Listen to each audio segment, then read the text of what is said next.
Everybody, this is Dr. Novak again. This aquarium right here is a Aquarius who sent this to me from Italy, and this was a few years ago.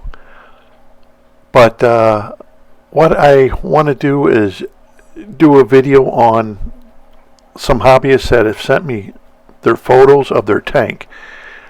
This is the only photo I have of this particular hobbyist, but I thought I would read the information that he gave me in a letter. Craig, and he's from Manchester, United Kingdom. And I thought I would read you the email he sent me. And this is the only picture he sent me of his anoxic filter that he is using. And he says, "Hi, Kevin. Long time since we were last in contact. Hope things are good with you." Now, I talk to people all over the world. Trust me, I try to give some time out to people. When they contact me, I call them up, or they call me. So I do have hands-on with a lot of hobbyists all over the entire world that I do talk to. He goes on, "The anoxic filter in my pond is now over 3 years old. I haven't lost a single fish since its installation. I used to lose at least 2 every spring. Anyhow, I came across a YouTube video tonight from Sean in Australia, attempting to build an anoxic filter for his aquaria. And I noticed that you added some links in the comment page. Can I assume he is in touch with you?" Yes, Sean and I have been in touch. He is from Australia, and he also has some YouTube videos of making BCB baskets for his discus aquariums. 2 years ago, I built a self-contained miniature anoxic filter which takes up about 1 foot of my 6-foot tank. See photo. That would be the photo that you're looking at. I removed all the physical filter medium from my fluval and just left the medium balls, and then placed a sock of charcoal at the tank filter return. With some skepticism, I let the filter take its course, as I only had one 6-inch catfish, which I adopted with the new tank.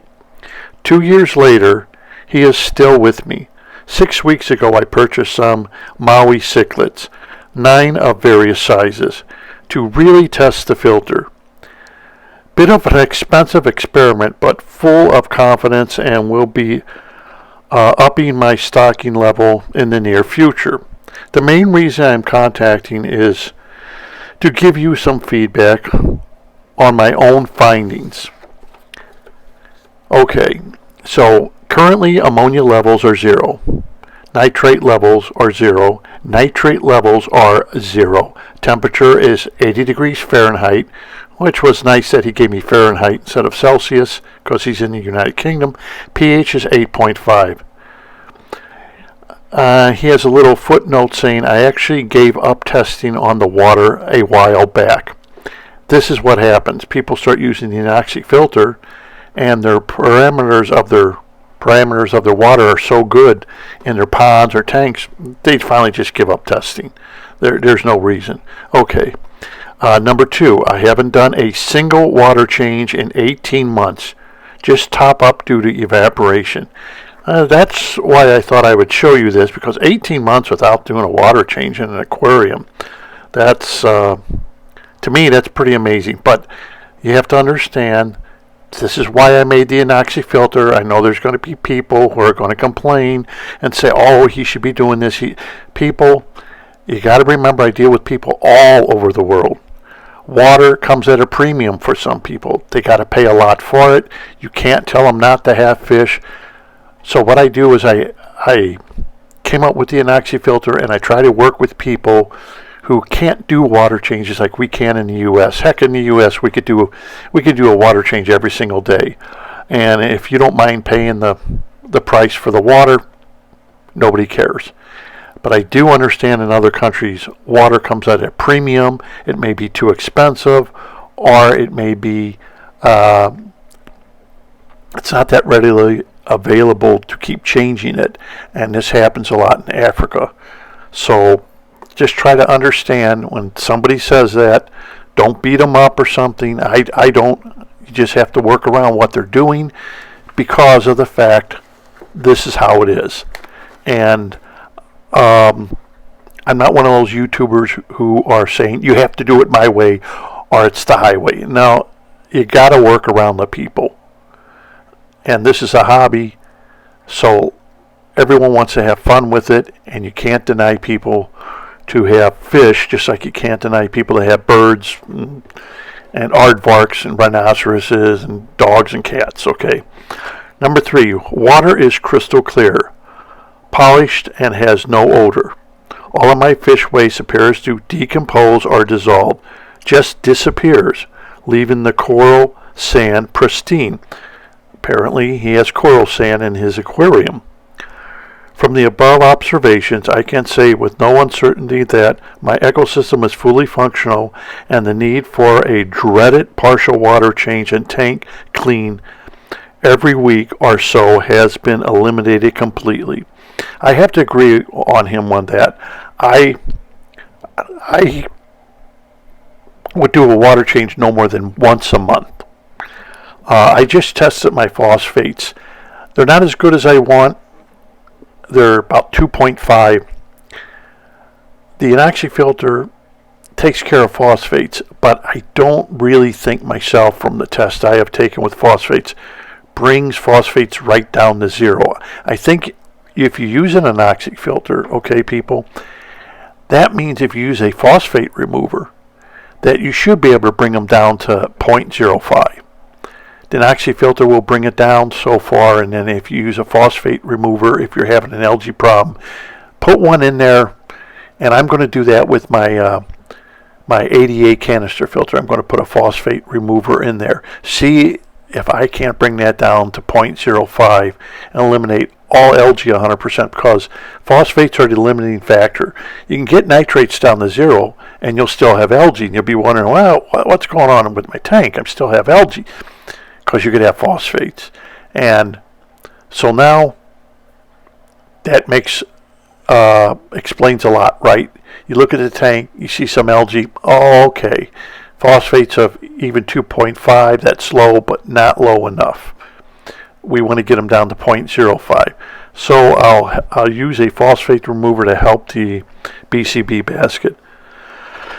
And let's see.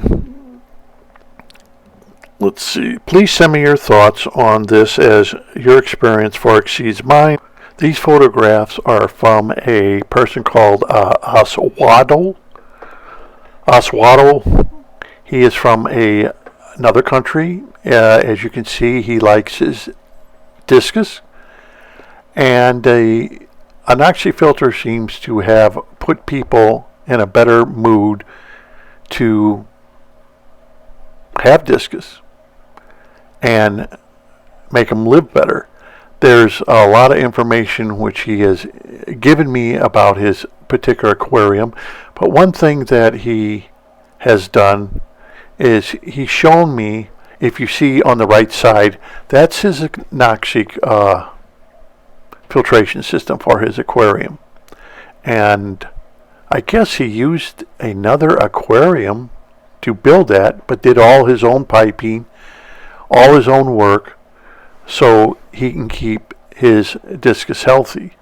And apparently in the past this was not so.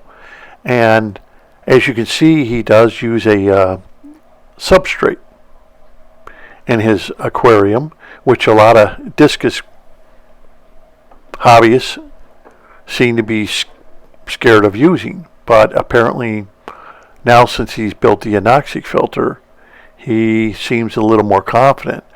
But anyway, this is his anoxic filter. And as you can see, he made it out of egg crate, or what they call parabolic louvers that you can buy at any hardware store, and uses that plastic mesh to keep it in. Cleaned out the kitty litter and put a pump in there. and that's basically it. That is being used for his aquarium. I thought I would show you that, but this is another successful hobbyist that uses an anoxic filter, and I thought I would show you that. He sent me a lot more photographs, and I'll keep you more up to date on what he's done. But it seems like people are very proud now. They use the system and they get very proud of their aquariums after it breaks in and everything. And I'm glad to hear that. And some people say, well, why do you do it? Why do you waste your time? And sometimes the pleasure isn't in a denomination amount, a money amount. Sometimes the pleasure is just seeing a hobbyist send you an email with photos of how proud and happy they are that they're no longer losing fish. And this is why I do it. This is the whole reason why I do it. I don't do it because I'm going to make a lot of money. I never made anything off of the anoxic filter, even though there's several patents I had to have on it and everything else. Never made a dime off of it. Gave it to the hobbyists for free because I felt it was better to give it for free, and if people could save the lives of their aquarium animals, that was good enough for me. Because there's a lot of stuff out there that is a little deceiving. And another thing I want to bring up, watch some videos of like planted aquariums. And I've noticed this. I must have watched over 100 videos. Look at how they barely have any fish in their aquariums. And they say, oh, I have no nitrates, I have no phosphates. Well, you have no fish. And when you have fish, you're going to have phosphates and nitrates once you add fish. And a lot of the foods have nitrates and phosphates.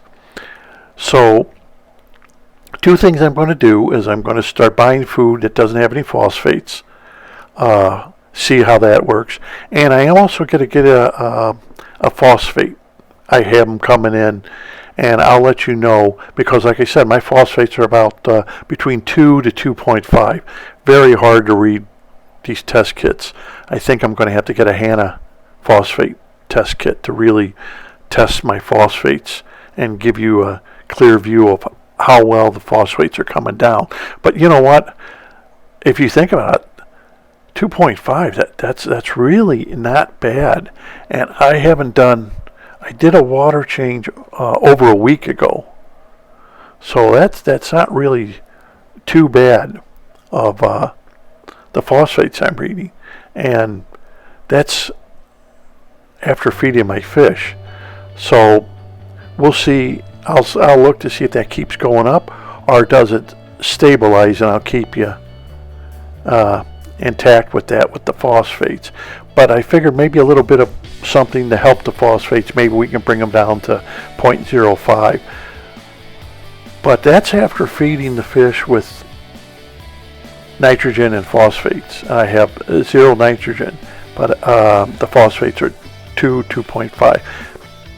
I'll let you know more about that once I get a more accurate test kit. I am using a phosphate test kit though from Chem, which is pretty accurate, but boy are the colors real hard to tell. They are. And I don't know, a lot of people have trouble with them, so I will try a better test kit and keep you up to date. Anyhow, thank you for watching. Until next time, and also I wish everybody a Merry Christmas, and thank you for watching.